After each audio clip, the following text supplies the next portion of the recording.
One minute, your portfolio is up, and the next minute you're in a free fall. You're controlling the asset.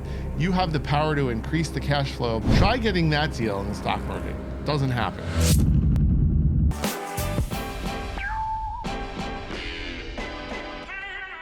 Hey everyone, welcome back to the Real Estate Mix, where we get to talk about making smart moves with your money through real estate investing. I'm your host, Eric Anderson, and today we're diving into a classic debate, real estate versus the stock market. And by the end of this episode, you'll see why real estate, yes, often wins. So first off, let's start with some basics.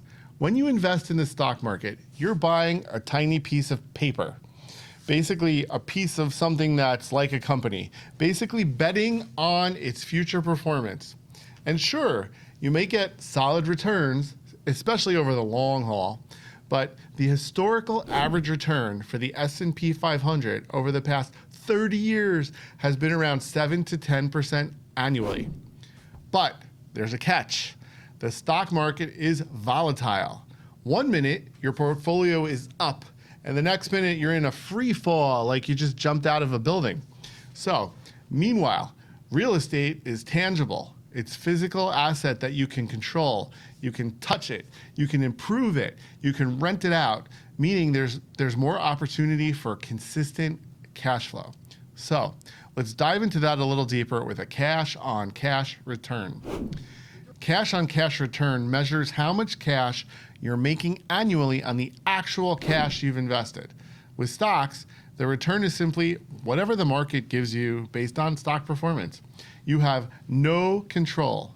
Historically, if you're investing in a diversified stock portfolio, you might see a 7% annual return on your investment, if you're lucky, that is. Now, let's talk real estate. Real estate investments, you can often achieve cash-on-cash returns in the range of 8% to 12% or even higher, especially if you're buying rental properties with finance. I bought some properties where I've cashed out in the building and have massive cash flow because I don't even have any money left in the building. So here's the key difference. You're leveraging other people's money, mainly the bank, when you're enjoying rental income. And you get tax advantages, long-term appreciation, and because you're controlling the asset, you have the power to increase the cash flow by raising the rent or dividing the building into multiple tenants and bringing in more money that way. Improving the property, making it look better to increase your rental value, or just getting rid of it and getting something that's going to bring you more money. It just doesn't stop there. Unlike stocks, which you generally have to sell to cash out, real estate offers multiple ways to make money. You know, the rental income, appreciation, tax benefits. In a down market, people still need a place to live. So rental income isn't going to disappear overnight. Like with a stock, the value could just go away. Now, let's talk about another big win for real estate, leverage. With real estate, you can borrow up to 80% of a property's value in a mortgage, sometimes even more. This means you only need to put down sometimes as low as 20%, sometimes even lower, 10%, or sometimes 3%, but you control 100% of the asset. Try getting that deal in the stock market. Doesn't happen. Plus, there's always the option to refinance that property. As I said, like I did earlier, get all your money out and still make rental income. You could also pass that down to one of your kids as part of your legacy. That's if they deserve it. So let's recap. Stocks, unpredictable and subject to major market swings. Real estate, more control, steady cash flow, solid returns. And with real estate, you can leverage your investment to maximize your gains while also benefiting from tax advantages, long-term appreciation. At the end of the day, both investment strategies have their place. But if you're looking for a tangible asset that you can control and use to build wealth over time, real estate is where it's at. So what are you waiting for? Go do it. Now, here are a few tips to take away from today's episodes.